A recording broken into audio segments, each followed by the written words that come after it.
By the way, there's a big controversy over, vegetarian people are all freaked out about, not doing any meat and don't do fish even, and don't even eat eggs. And I kind of struggled with that for a while, because there is a lot of research about people that are vegetarians live 12 years longer than other people. The most significant way to live longer, though, that I've seen research on, if you eat a third less calories, you live 25% longer. So calorie restrictions are really, your body gets more efficient, it seems like. But in terms of eggs and fish, what really convinced me? The owner's manual. Luke 11, Jesus says, if a father asks for bread, will you give him a stone? Or if he asks for a fish, will you give him a serpent? Or an egg, will you give him a scorpion? And then he says, if you, being carnal, natural fathers, know how to give good gifts to your children, how much more will your heavenly Father give good gifts? He called the egg, along with bread and the fish, good gifts. Ever say good gifts? Yes. So all of you vegan hardcore people, it's okay if you want to be vegan. I don't think it's anti-biblical or against the Bible. It's a choice you make. But Jesus called fish and eggs a good gift. Can I get an amen? Amen. You're on the right track. And God bless you. And what a testimony. 63 pounds. Started here. We'll get to teaching one, but we don't play a 9-inning game. We play till we win. My real passion, if you didn't think you saw my real passion here, every Tuesday at Grand Rapids, Michigan, at Resurrection Life Church, at 10:30, I teach a healing class, and I do word therapy. We speak the word. And really, the foundation of health is Proverbs 4:20-22. If you've gotten a book from me, I wrote that on a lot of your books. If I felt led to write it, Proverbs 4:22, which says, attend my words, incline your ears to my sayings, keep them in the midst of your heart, don't let them depart before your eyes, for my words are life to those who find them, and health to all their flesh. And that word health in the Hebrew is actually medicine. God's word is literally medicine, speaking the word, saying, by his stripes I was healed, 1 Peter 3:24, saying Psalms 107:20, he sent his word and healed me. That's the foundation of life. And you got that. The devil says you're going down, and you go, I will live and not die and declare the works of the Lord. Psalm 118:17.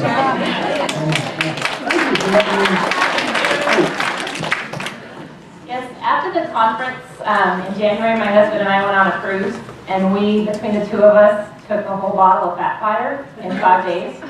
So my question is, one stripe on their straight to him. The question is, if you take more than 2 or 3 with each meal, are you wasting them, or is it helping you? A little bit kind of wasting them, because there's only so much fat you can absorb with that fiber, and if the fat's not there, the fiber's not going to get it.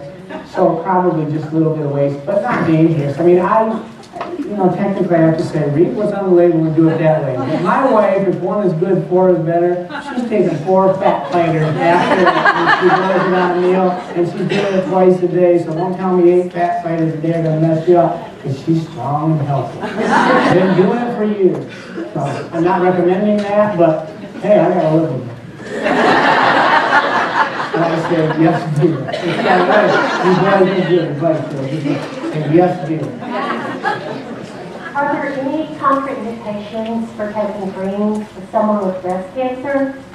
Good question. Any contraindications for taking greens with breast cancer? Absolutely not. It's a huge indication. That's the first thing I have my wife taking along with Bible if she was fighting breast cancer. The concern there that some have had is the soy lecithin, which is not like soy, even though the soy isn't an issue. Soy lecithin is the emulsifier from soy that helps your body deal with fats. And breast cancer is a cancer that has an association with fatty tissue. So you want to be able to handle fats properly in your body. So greens goes to the top of the list. But if someone's got fear about it, Wait till their fear goes away and have them take the greens. Have them read my book, tell them about it, but don't push anybody. Wait till they're ready, and then when they're ready, I mean, timing is everything. And some will, some won't, so what next, you know? It just might not be the right time this week. A no is really a yes in disguise, right? It's just not right now. So you just wait and go get successful. If someone says no, you go get successful. And then when you call them back, you've got their attention. Two-part question. There was one other one. What would you recommend for someone who is pregnant? What product? For pregnant? Yeah. Vital is a great prenatal. The one thing that you lack is iron. We didn't put iron in it because men don't have a natural way to lose iron, so we don't want men to be taking iron every day. So you would want to add some iron to that, which iron is a small amount of iron in the greens, but the natural way to get iron, the best way that I know of, is make an iron tonic, which is very simple. You take some organic purple or red grape juice, a quart of it, for example, and soak in it black mission figs, dates, and organic raisins for 24 hours at room temperature.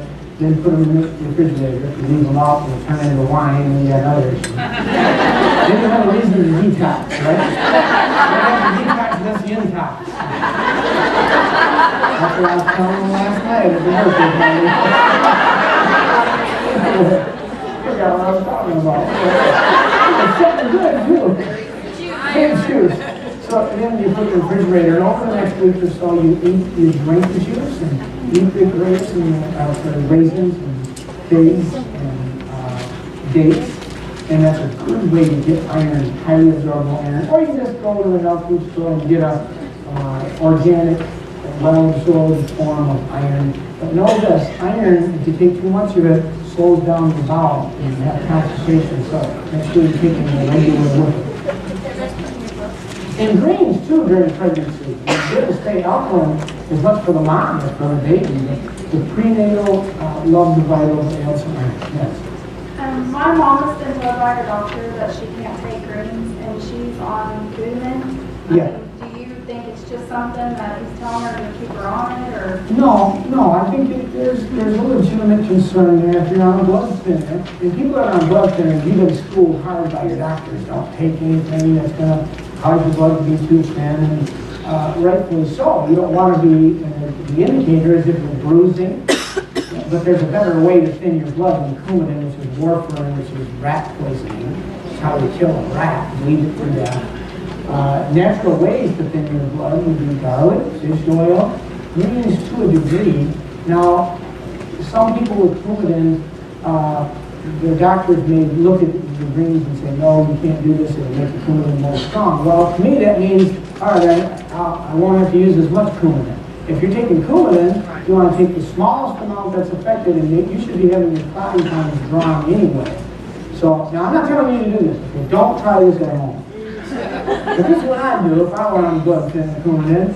I would cut it back half as much and take my greens and then have my clotting times running. If they were working, I said, hey, that's good. And then I cut it back even more, and I'm doing myself off the Coumadin, off the rat poisoning.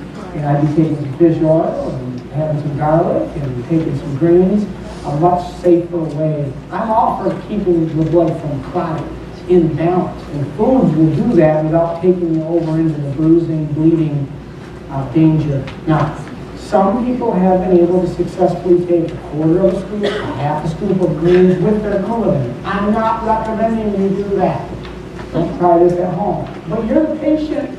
If you want to do it, you can do it, and you can find a doctor that will allow you to do it. And if your doctor won't allow you to do it, I got to wonder about that doctor. They're not open-minded. And I don't want to go to that doctor. You're the customer. Get yourself a new doctor. That's my opinion. So, my mom was blessed with her kidney transplant a little over a year ago, and so we've been trained not to take anything over the counter, see the doctors first. Yeah. We've sent the ingredient list to the doctors, and we haven't been able to get an answer. Yeah. She started on a half a scoop of greens, like, okay, we're just going to try it. Yeah. But I'm scared to introduce Yeah, other very, very good question. You know, when you do a transplant, you are on a immune suppressing drugs to keep you from rejecting that transplant, as you know. So anybody on a transplant is a whole unique situation. The immune system is down, and you don't want that immune system to start rejecting the transplanted organ.